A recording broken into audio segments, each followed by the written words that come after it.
English translation 555th Contact Saturday, the 2nd of March 2013, 1437 hours. Here I am. After the correction work, I discussed something with Bernadette.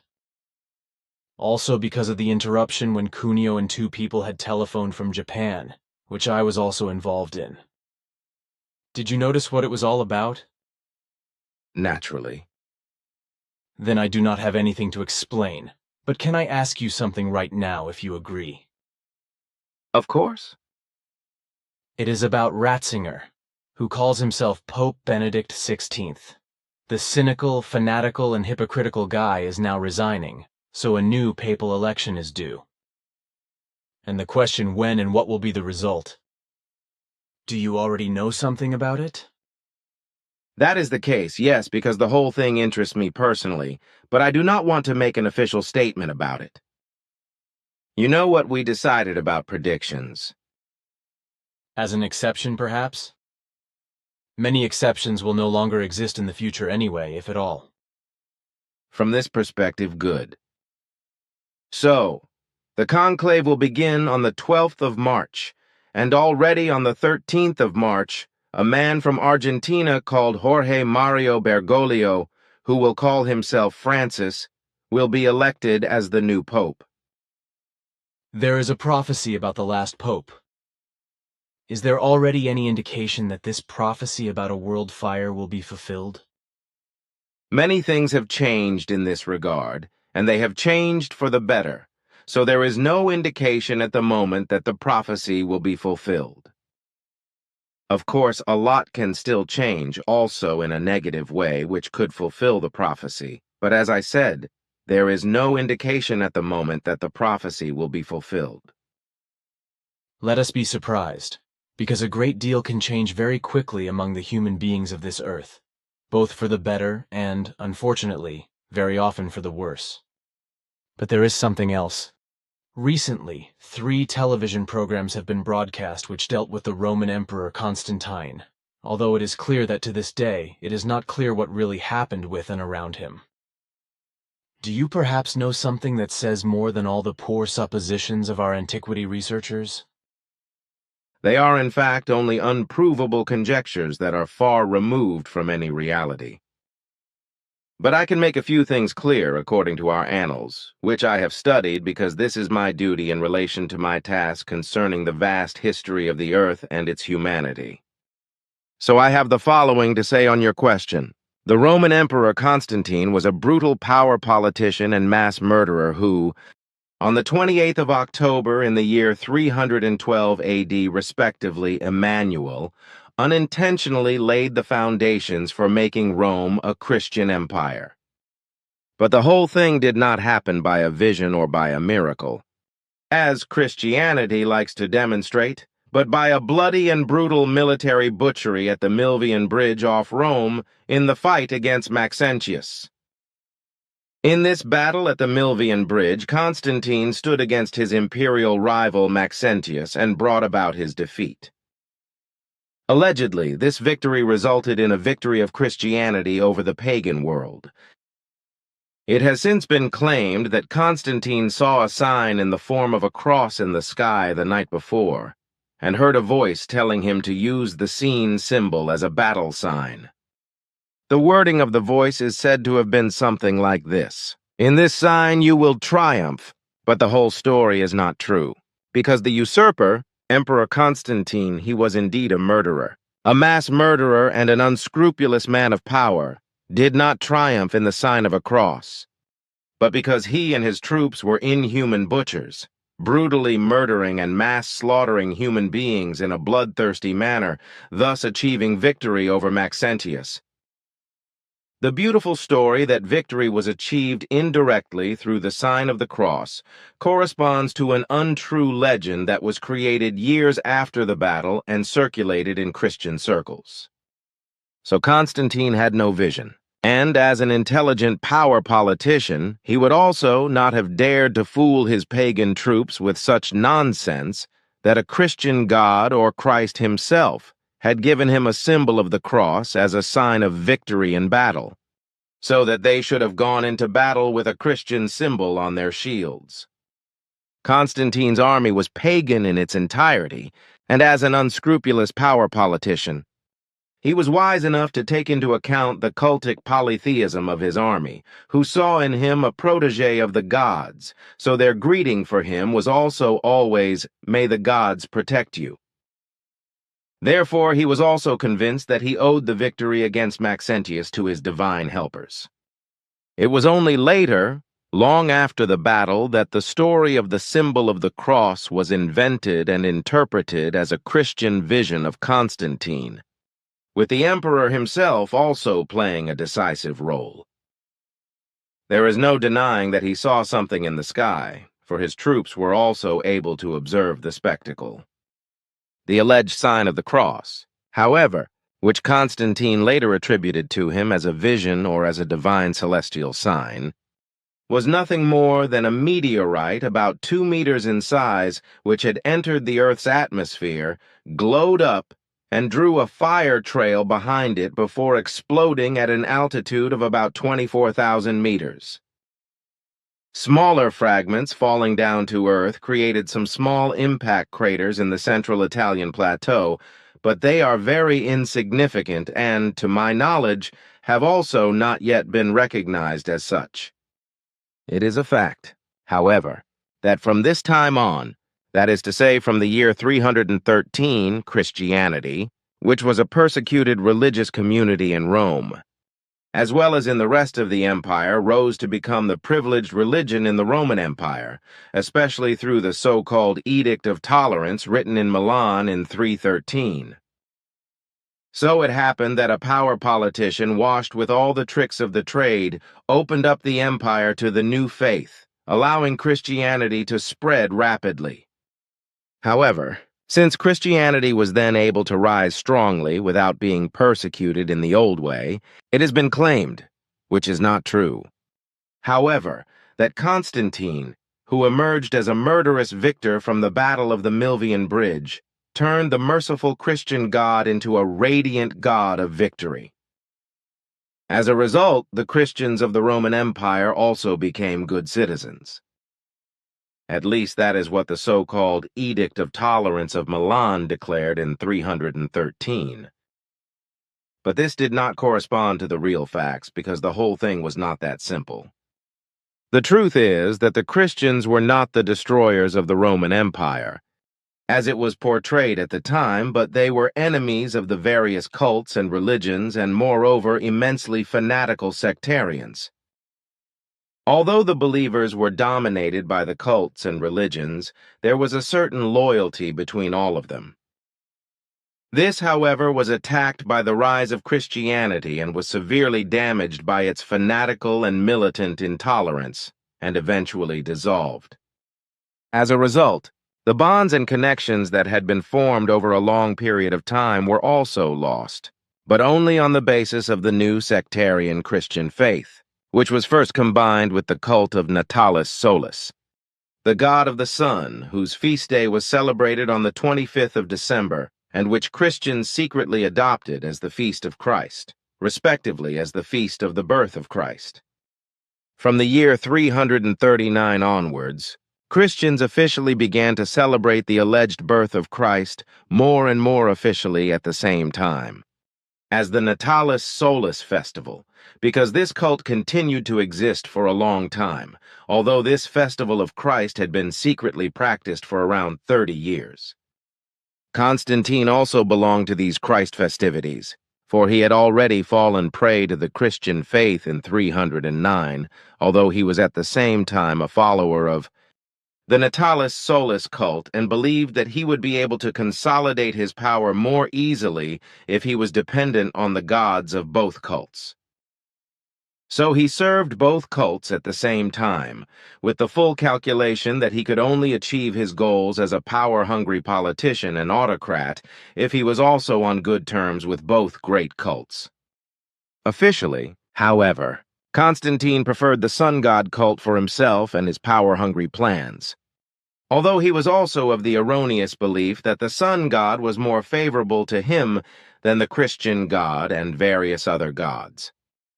His attitude changed in 313, however, when he considered it necessary because the influence of Christianity became more and more apparent, which had already reached a considerable number of more than 66 million in the whole empire.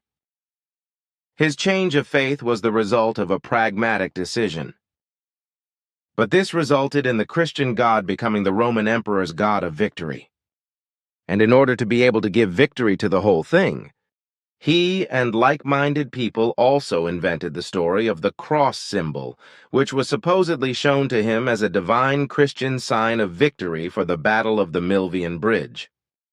And since the meteorite he observed falling to Earth from space and its explosion was also observed by many of his followers and troops, he suggestively constructed the symbolic story from this: that the symbol of the cross had been shown to him in the sky, and he had been told by a divine voice that he would win the forthcoming battle if he fought it under the sign of the cross. But this lie came into being long after the Battle of the Milvian Bridge. Had it not been for Constantine, Christianity could not have developed into the world religion. Nor would there have been an Inquisition, nor would there have been torture, murders and mass murders caused by religion, nor would there have been any religious wars. Quite the contrary, faith in a God does not prevent war, murder, and manslaughter, nor torture, hatred, and persecution of faith, but truly fuels them. Correct. Belief in a God or the Son of God, etc., does not prevent murder, nor does it prevent all the other things you have mentioned. And if it had not been for Constantine, without his delusions, his warfare, and without his political and religious power, Christianity would not have come into being in the framework in which it could have developed. It would have torn itself apart and dissolved in the course of time, as it would also have done with any other great religion, if it had not been for delusional cultists and God-believers who falsified the teachings of the prophets in their own favor and turned them into bloodthirsty religions. If it had not been for these delusional fanatics of God's faith from time immemorial, then, from a literal point of view, not a single religion would have had a future. It was only through the various fanatics of God that religions and their countless sects could come into being. So much for the answer to your question. Thanks, that is again more than I expected.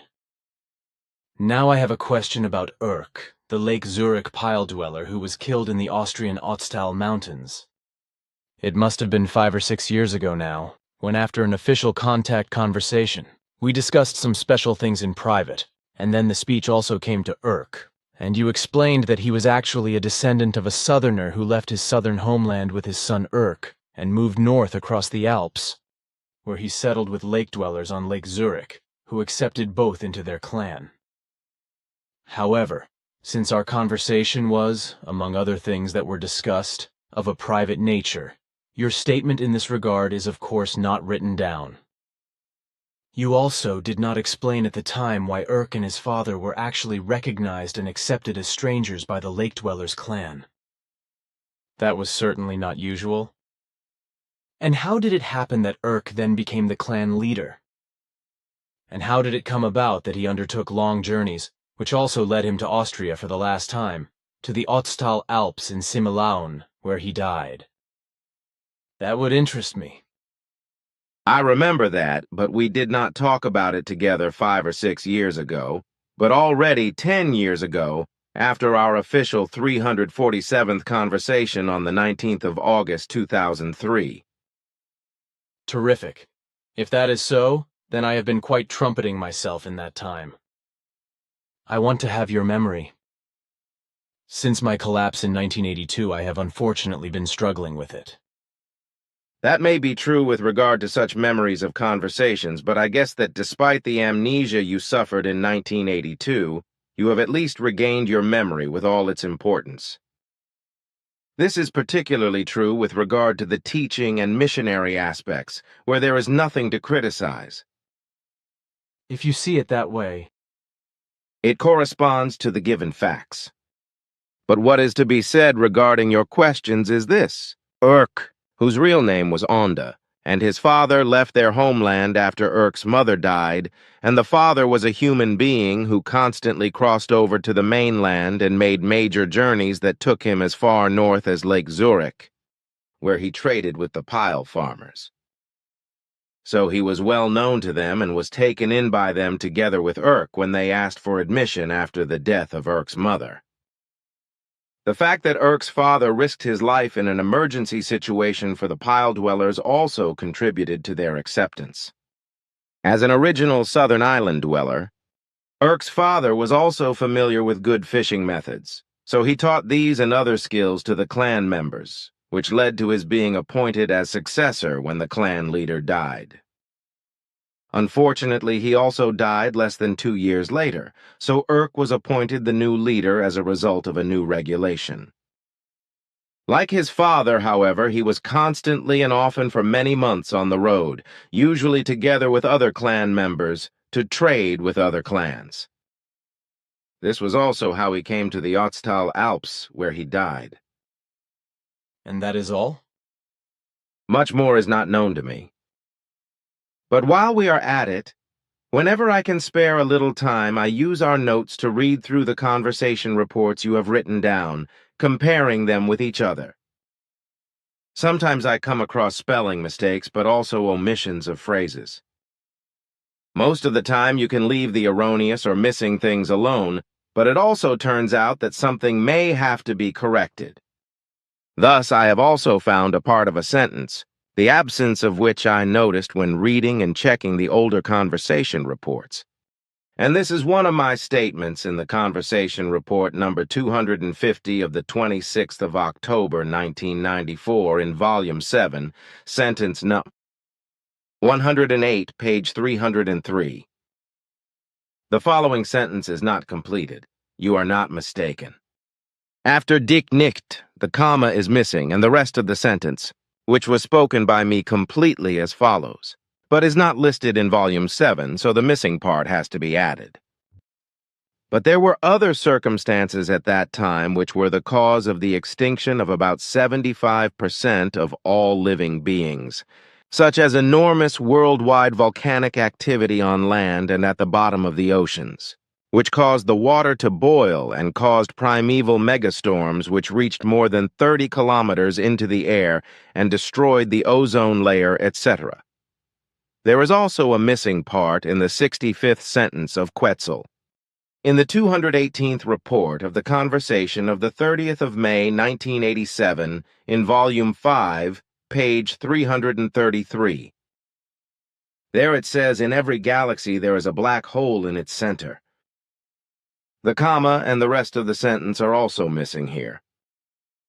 The whole thing must read, in every galaxy there is a black hole in its center, also in the Milky Way. Bernadette is going to correct it in the original. Probably at the same time as we talked about Urk, in 2003, we also talked about the dinosaurs, and that they also ate carrion. Of course, the correction must be made. But you are also mistaken here with your new question, because we talked about the scavenging of dinosaurs at the 413th official conversation on the 13th of February, 2006. It was also an unofficial conversation back then. But why do you ask? Thus deceived yet again. Slowly it seems to get worse, at least with such memories. It is only the time data that cause you problems because you remember the facts discussed very well. That might be correct. But why I ask? Hyenas are also not only pure scavengers, because they also kill other animals and eat fresh meat. But what about various other mammals as well as reptiles and other animals? Do they also eat carrion or even their own genus or species? A yes or no answer is enough, because it does not have to be a treatise. Various mammals, reptiles, and other animals also feed on carrion, and not only in an emergency. But this does not only include animals. Reptiles and all kinds of creatures, but also the human being, when he has fallen prey to cannibalism or when he is driven by hunger and kills and eats his own kind. It seems to me that no living creature is immune to feasting on carrion or its own genus or species. at least when hunger prevails. That is correct. Then, once again, I would like to ask a question in relation to the Vesuvius prophecy. It says that when Vesuvius erupts again in a primal force, a world war will be started again, the third, respectively the fourth. The two official wars were already in the 20th century. But if the 7-Year War from 1756 to 1763 is added, which was effectively a world war and which was fought in America, Europe, and Asia, then the Fourth World War would be imminent. The First World War was triggered by the murderous machinations of George Washington, the later first U.S. president, who was then still a British officer in the American colonies and had a French delegation of negotiators assassinated. But I would like to know what the chances of another world war are today. Precisely that this prophecy will be fulfilled in connection with the catastrophic eruption of Vesuvius. Can you say anything about that?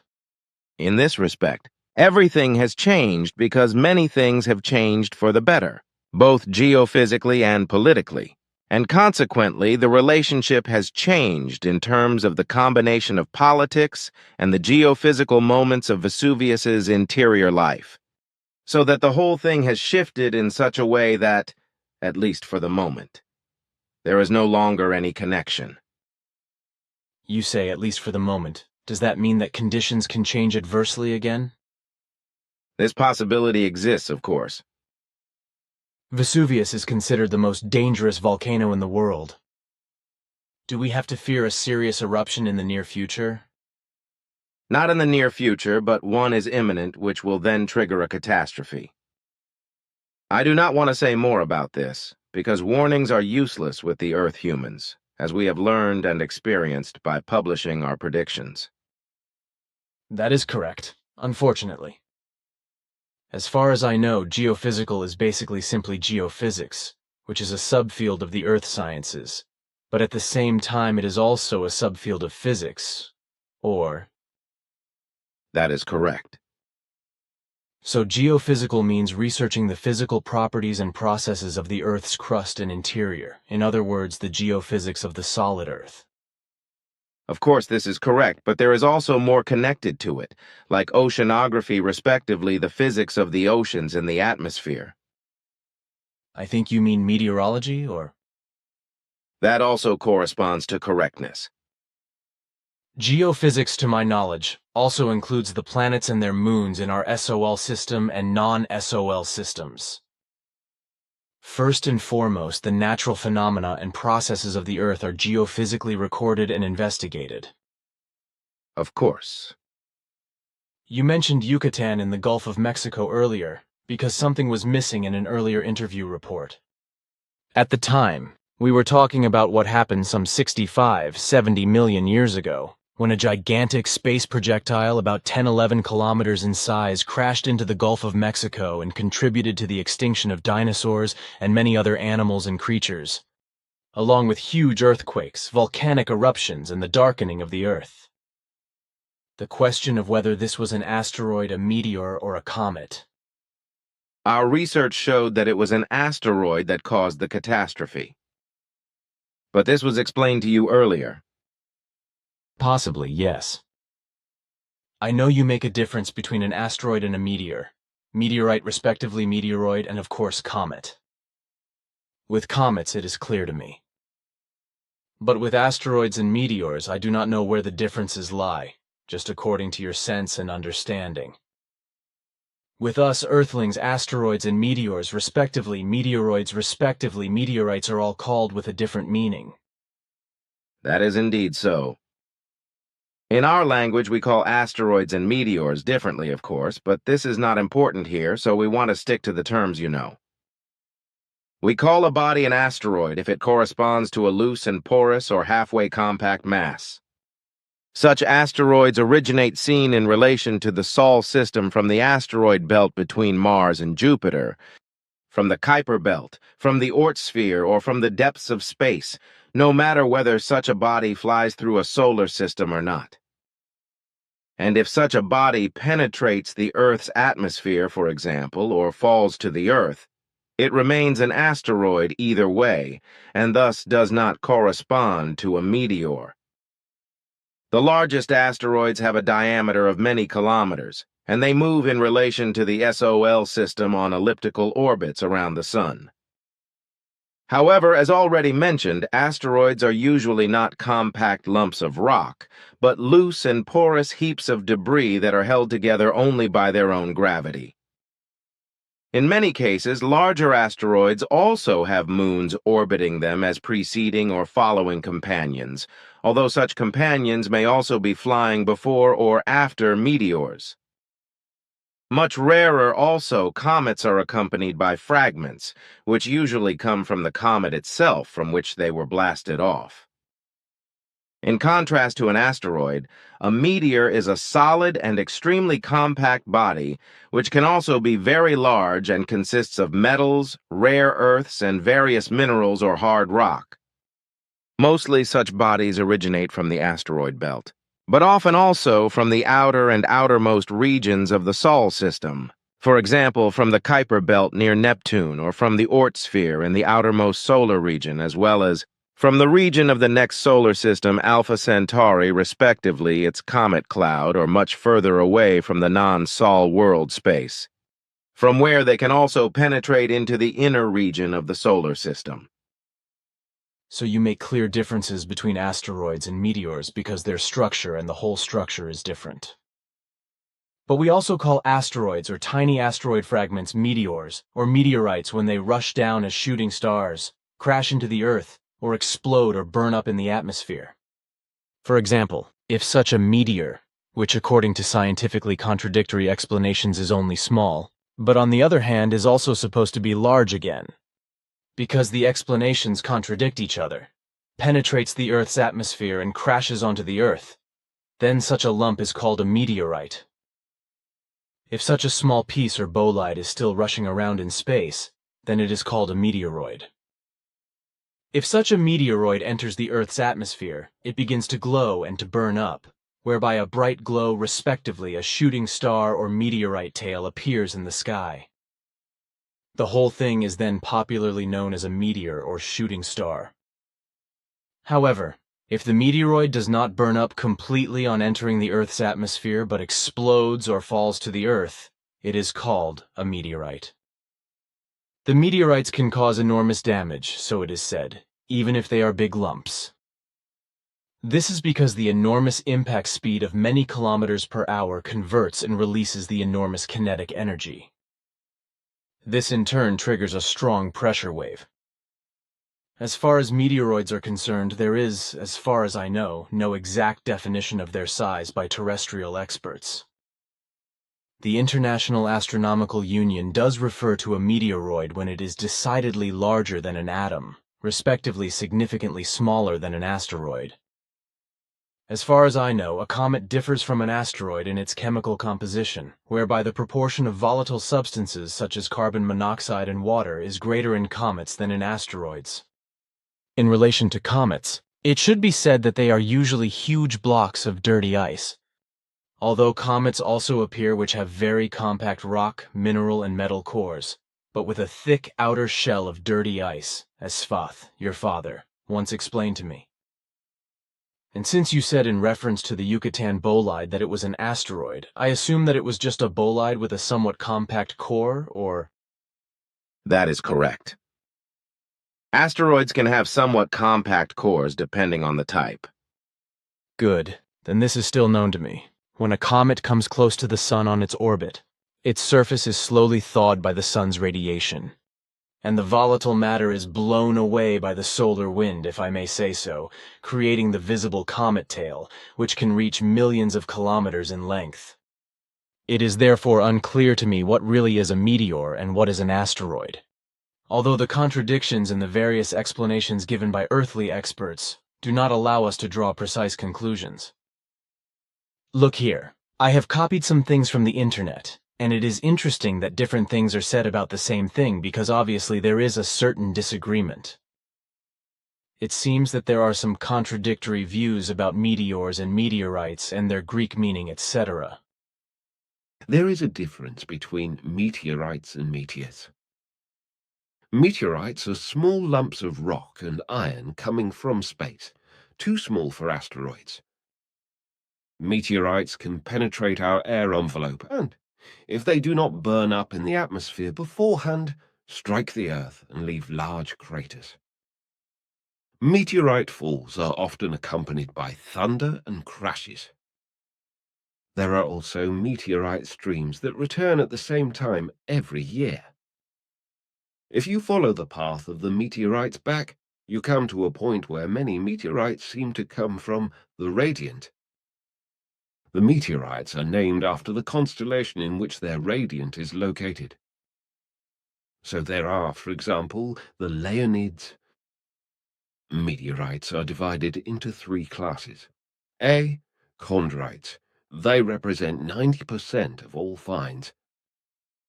They come from the outermost ring of the asteroid belt and are about 4.5 billion, 4,500 million years old. C. Pallasides, and C. Siderolites. They come from the inner ring of the asteroid belt and contain a lot of iron. Moon rocks and Mars rocks are also among them.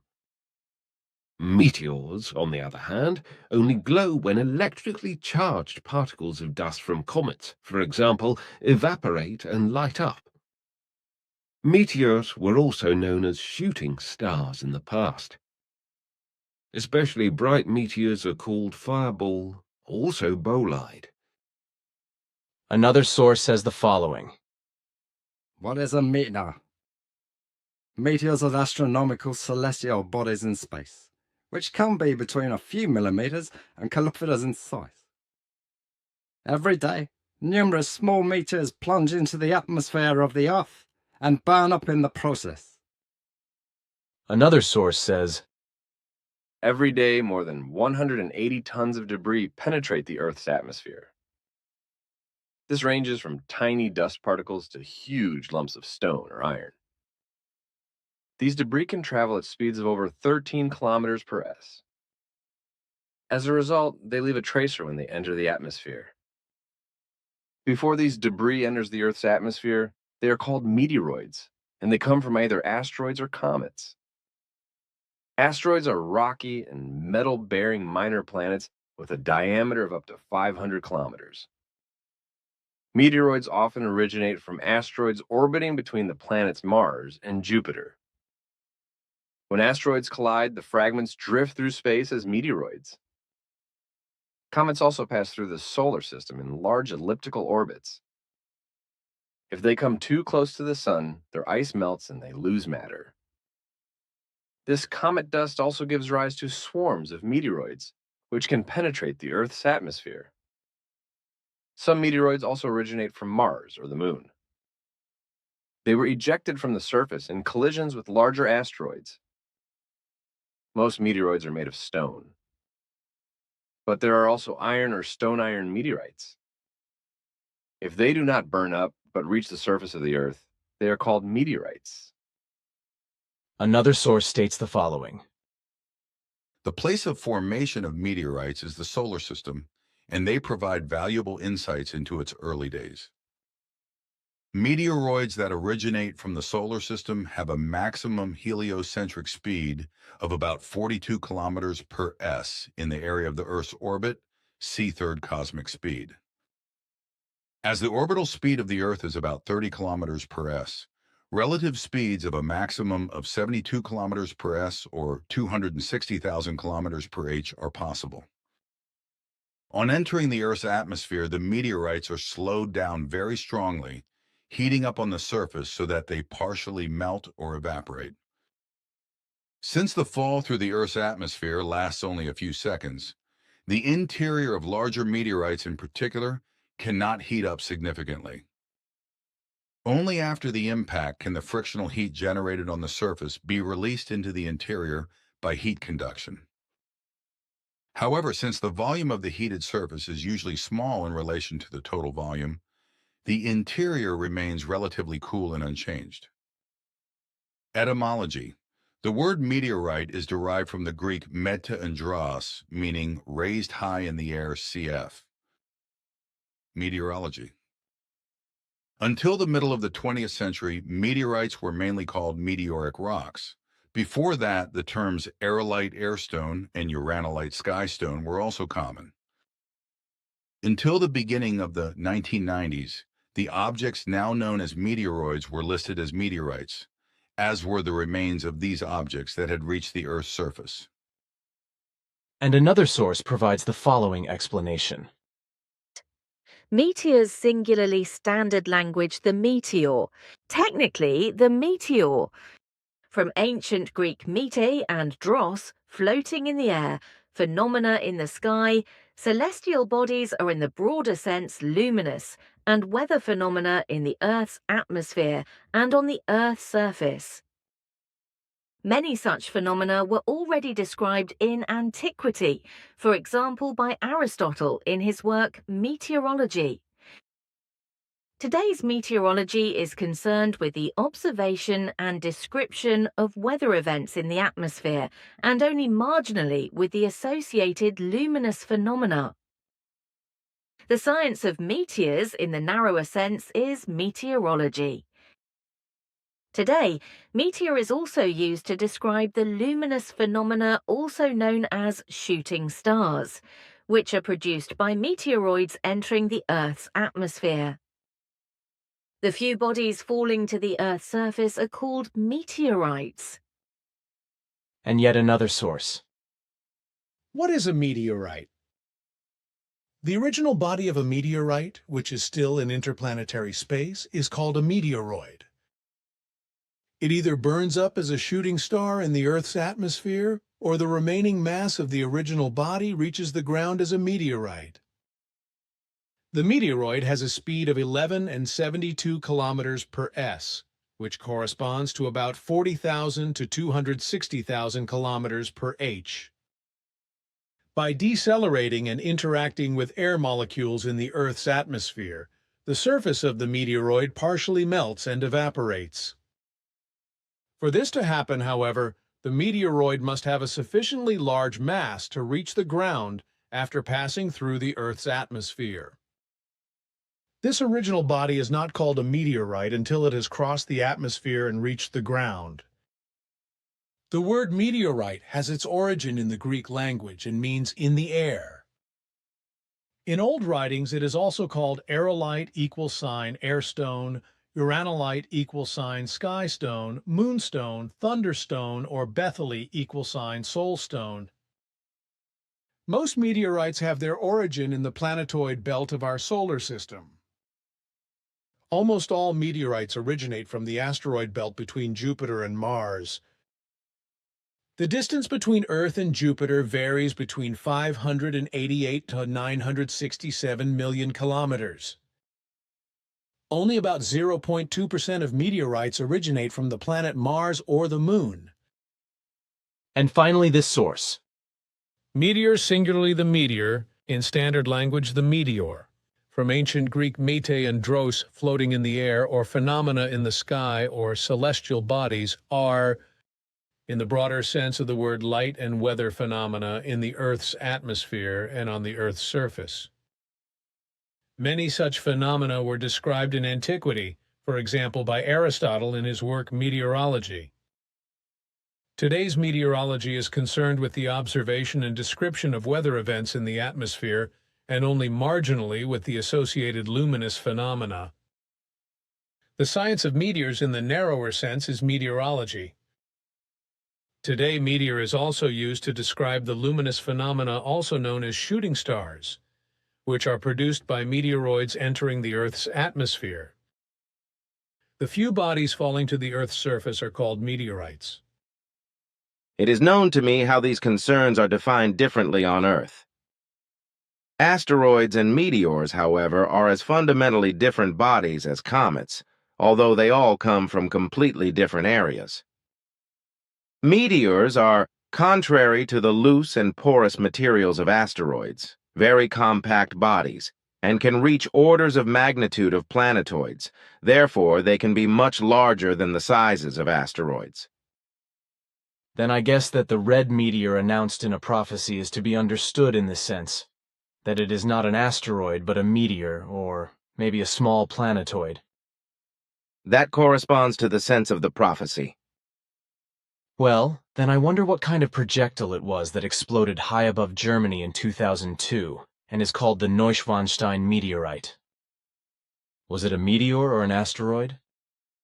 It was a meteor, respectively meteoroid, and enstatite chondrite meteoroid. It crashed to Earth in small fragments on the 6th of April 2002 at 22:20 hours in Bavaria, Germany, exploding at an altitude of about 22 kilometers. So it was not an asteroid.